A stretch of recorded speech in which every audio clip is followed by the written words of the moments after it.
ഒത്തിരി സന്തോഷം തോന്നുന്നു. ഞാൻ വ്യാജനല്ല എന്നും എന്റെ സംഘടനയും വ്യാജനല്ല എന്നും എനിക്ക് തെളിയിക്കാൻ സാധിച്ചു. ഇന്ന് വളരെ വ്യക്തമായി പോലീസ് കൊടുത്ത റിപ്പോർട്ടിൽ പറയുന്നുണ്ട്. ദേശാഭിമാനി പത്രത്തിൽ വന്നതും എനിക്കെതിരെ കൊടുത്തിരിക്കുന്ന പരാതിയിലെ അടിസ്ഥാനത്തിൽ യാതൊരുവിധ തെളിവുമില്ല എന്ന് വളരെ വ്യക്തമായി അതിൽ പറയുന്നുണ്ട്.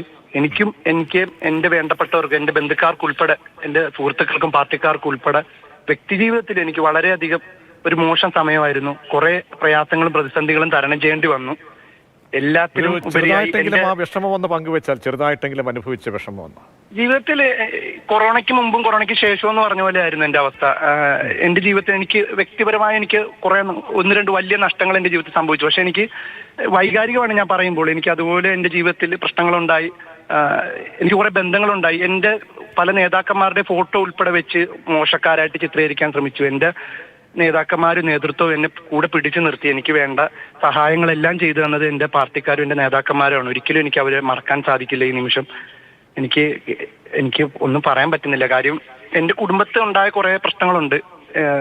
ഞാനല്ലെങ്കിൽ ഉറപ്പായിട്ടും വേറൊരു KSU സംസ്ഥാന ഭാരവാഹി ഉറപ്പായും SFIയുടെ ഈ ഒരു കളിയിൽ അവർ പെട്ടുപോകും എന്നുള്ളത് ഉറപ്പായിരുന്നു. എനിക്ക് പറയാൻ വാക്കുകൾ കിട്ടുന്നില്ല. വളരെ വൈകാരികമായിട്ട് എനിക്ക് ഇന്നത്തെ ദിവസം തോന്നുന്നു. എനിക്ക് എന്റെ ജീവിതത്തിൽ കുറെ പ്രശ്നങ്ങളുണ്ടായി. എനിക്ക് അതായത് ഈ CPM ഭരിക്കുന്ന സമയത്താണ് ദേശാഭിമാനിയിൽ വരുന്ന ഒരു വാർത്തയാണ്. അപ്പോൾ അത്രത്തോളം ഗൗരവത്തോടു കൂടി പോലീസ് എടുക്കുക സ്വാഭാവികമായിരിക്കും. അങ്ങനെയൊക്കെ എല്ലാ വഴിക്കും അന്വേഷണ ഉദ്യോഗസ്ഥരൊക്കെ സഞ്ചരിച്ച് കഴിഞ്ഞ ഒരു കേസാണോ? കാരണം മൊഴിയെടുക്കാനൊക്കെ വിളിപ്പിക്കുമ്പോഴും ചോദ്യം ചെയ്യുമ്പോഴൊക്കെ അപ്പോൾ അതിലൊന്നും ഒരു വസ്തുതയും ഇല്ല എന്ന് ബോധ്യപ്പെടുമ്പോഴൊരു ആശ്ചര്യമുണ്ട്. അതുകൊണ്ടാണ് അന്നും ഞാൻ പറയുന്നു, ഇന്നും ഞാൻ പറയുന്നു, ഞാൻ ഈ വ്യാജന ഡിഗ്രി സർട്ടിഫിക്കറ്റ് ചമച്ചിട്ടില്ല. ഞാൻ വ്യാജനല്ല. എനിക്കറിയാവുന്ന പലരും കുറച്ചു നാൾ മുമ്പേ വരെ എന്റെ ഒരു നേതാവിന്റെ അടുത്ത് ഒരാൾ പറയുകയുണ്ടായി, എന്തൊക്കെയാണേലും അൻസിൽ വ്യാജനാണെന്ന് പറയുകയുണ്ടായി. എന്റെ ജീവിതത്തിൽ എനിക്ക് അതിൽ അന്നത്തെ ദിവസം ഞാൻ എന്റെ വീട്ടിൽ ഉമ്മച്ചിരത്ത് പറഞ്ഞു ഉൾപ്പെടെ എനിക്ക് അത്രയും സങ്കടമുള്ള ഒരു ദിവസമില്ലായിരുന്നു. പക്ഷെ ഞാൻ വ്യാജനല്ല. എനിക്ക് അതേ പറയാൻ പറ്റുന്നുള്ളൂ. തീർച്ചയായും മനസ്സിലായി. ഞാൻ അന്ന് ആ സമയത്ത് ചാനലിലൊക്കെ കേൾക്കുമ്പോൾ വിങ്ങുന്ന മനസ്സുമായിരിക്കുന്ന അൻസിലിനെയാണ് കണ്ടത്. കാരണം പക്ഷേ ഒരു അത്ര ഗുരുതരമായ ഒരു ആരോപണമാണ്. അപ്പോൾ നമുക്ക് ഏതാ തെറ്റേതാ ശരി ഏതാ ഇനി അഭിനയിക്കുകയാണോ അൻസിൽ എന്ന് നമുക്കൊന്നും അറിയില്ലല്ലോ. പക്ഷേ ഉള്ളിൽ ഒതുക്കിയ വിഷമങ്ങൾ ഒന്ന് പങ്കുവെച്ചാൽ. എനിക്ക് ജീവിതത്തിൽ പുറത്ത് പറയാൻ പറ്റാത്ത ജീവിതത്തിൽ, എന്റെ സ്വകാര്യ ജീവിതത്തിൽ എനിക്ക് ഒന്ന് രണ്ട് നഷ്ടങ്ങൾ ഉണ്ടായിട്ടുണ്ട്. പക്ഷെ എന്നെ അവർ പലരും മനസ്സിലാക്കുമെന്ന് ഞാൻ ചിന്തിക്കുന്നു. ഇല്ല, എനിക്ക് അതിന്റെ ഒരു വ്യക്തി ജീവിതത്തിന്റെ സ്വകാര്യതയുടെ ഭാഗമായിട്ട് ഞാനത് മാറ്റുകയാണ്. അത് എനിക്ക് സങ്കടമുണ്ട്. ഇന്നത്തെ ദിവസം കുറെ സന്തോഷമുണ്ട്. എനിക്ക് പറയാൻ വാക്കുകൾ കിട്ടുന്നില്ല. ഞാൻ എന്റെ ഉമ്മയുടെ അടുത്തും വാപ്പിയുടെ അടുത്തും ഉണ്ട്. എന്റെ ഉമ്മയും വാപ്പിയും എല്ലാവരും ഉണ്ട് എന്റെ കൂടെ. ഞാനപ്പോൾ പള്ളി വിരിഞ്ഞ് വന്നപ്പോഴാണ് ഈ കാര്യങ്ങളൊക്കെ റെഡിയായത്.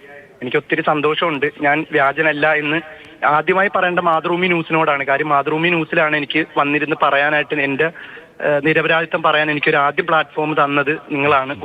ഒത്തിരി നന്ദിയുണ്ട്. ഞാൻ വ്യാജനല്ല. പിന്നെ ഞാൻ പറയുന്നു, ഞാൻ വ്യാജനല്ല. ഞാനും എന്റെ പ്രസ്ഥാനവും വ്യാജനല്ല. SFIക്കാർ വളരെ എന്തോ പറയണ്ട, അവരുണ്ടാക്കിയ ഒരു കെട്ടുകഥ. CPM-ഉം SFIയും സൈബറിടങ്ങളിൽ എന്നെ വളരെ മോശക്കാരനാക്കി. പലരെയും എന്റെ നേതാക്കന്മാരെ ഉൾപ്പെടെ എന്റെ ഫോട്ടോ വെച്ച് അവരെ ഉൾപ്പെടെ മോശക്കാരാക്കുന്ന ഒരു പ്രവണതയാണ്. ഞാൻ അധികം പറഞ്ഞു പോയാൽ ചിലപ്പോൾ എനിക്ക് വൈകാരികമായി. അതായത് ഒരു മോഷ്ടാവിനെ നോക്കുന്ന പോലെ ആയിരിക്കും സമൂഹം. എനിക്ക് പുറത്തിറങ്ങുമ്പോൾ എന്റെ ഉമ്മച്ചിയുടെ അടുത്ത് പലരും മോന്റെ എന്താ കേസ്, എന്താ വ്യാജനാണെന്നും വ്യാജ ഡിഗ്രിയൊക്കെ ഉണ്ടാക്കിയെന്നൊക്കെ കേട്ടല്ലോ എന്നൊക്കെ പറയാം. എന്റെ ഉമ്മായും എന്റെ കൂട്ടുകാരും എന്റെ ആൾക്കാരൊക്കെ ഉണ്ടായ ഒരു മാനസികാവസ്ഥയുണ്ട്. ഒരു നിമിഷത്തെ ഒരു ബ്രേക്കിങ്ങിന് വേണ്ടി ദേശാഭിമാനി പത്രം ഉണ്ടാക്കിയ ഒരു കെട്ടുകഥയിൽ നിന്നും എന്റെ ജീവിതത്തിൽ എനിക്ക് ഉണ്ടായ പ്രയാസങ്ങളും ദുരിതങ്ങളും ചില്ലറയൊന്നുമല്ല. ഞാൻ അന്നും ആ ദേശാഭിമാനിയുടെ ലേഖകൻ എന്നെ ഫോണിൽ വിളിച്ചപ്പോൾ ഞാൻ പറഞ്ഞു, ചേട്ടാ ഞാൻ ചെയ്തിട്ടില്ല, ചേട്ടൻ ഒന്നും കൂടെ ആലോചിച്ച്, ചേട്ടൻ ഒന്നും കൂടെ അന്വേഷിച്ച് ചെയ്യണം ചേട്ടാന്ന് പറഞ്ഞു. ചേട്ടാന്ന് തന്നെയാണ് ഞാൻ അന്നും ഇന്നും അഭിസംബോധന ചെയ്യുന്ന ഒരു മാധ്യമക്കാരനാണ്, പത്രക്കാരനാണ്. എല്ലാ ബഹുമാനം കൂടി സംസാരിച്ചു. പക്ഷെ അദ്ദേഹം ഒരു നിമിഷത്തെ തീർച്ചയായും മനസ്സിലായി. അതായത് നമുക്ക് രാഷ്ട്രീയമായിട്ടൊക്കെ നമുക്ക് നേരിടാം പല വഴിക്ക്. ഞാൻ ആ മറിയക്കുട്ടിയുടെ ഒരു വിഷയം പോലും ഞാനിപ്പോൾ ഓർപ്പ് പോവുകയാണ്. കാരണം ആ സമയത്ത് മറിയക്കുട്ടിക്ക് വിദേശത്ത് മക്കളുണ്ട്, സ്വത്തുക്കളുണ്ട്, ഇതൊക്കെ പറഞ്ഞ അവസാനം പട്ടിണിയാണ് എന്നുള്ള അവസ്ഥ പിന്നീടാണ് ലോകം അറിയുന്നത്. കാരണം പത്രത്തിലൂടെ നമ്മൾ വായിച്ചു. പക്ഷേ അതിനേക്കാളും എത്രയോ ഗുരുതരമായ സാഹചര്യമാണ് അൻസിൽ നേരിട്ടത്. കുറെ നാള് ജീവിതത്തില് ഇപ്പൊ എനിക്ക് തോന്നുന്നു 6 മാസം 7 മാസമായി. ഇതുവരെ പലരും എന്നെ വിശ്വസിച്ചവരുണ്ട്. അവിശ്വസിച്ചവരാണ് കൂടുതലും എന്നാണ് എന്റെ വിശ്വാസം. എനിക്ക് ജീവിതത്തിലെല്ലാ സന്തോഷങ്ങളും പോയൊരു സമയം ഉണ്ടായിരുന്നു. എന്നെ ചേർത്ത് പിടിച്ച എന്റെ നേതാക്കന്മാരാണ് ഒരിക്കലും എനിക്ക് മറക്കാൻ പറ്റാഞ്ഞ. പാർട്ടി ഇനിയും ഞാൻ സംഘടനാ പ്രവർത്തനവുമായി ഇനിയും 24/7 ഞാൻ രംഗത്ത് കാണും. KSU എന്ന് പറഞ്ഞാൽ ഞങ്ങൾക്കൊക്കെ ഒരു വികാരമാണ്. ഇനിയും KSUവിന്റെ എല്ലാ പ്രവർത്തനങ്ങളിലും കാണും. എന്നെ പൂർണ്ണ രീതിയിൽ വിശ്വസിച്ച എന്റെ നേതൃത്വത്തിന് ഒരായിരം നന്ദി ഞാൻ പറയുകയാണ്.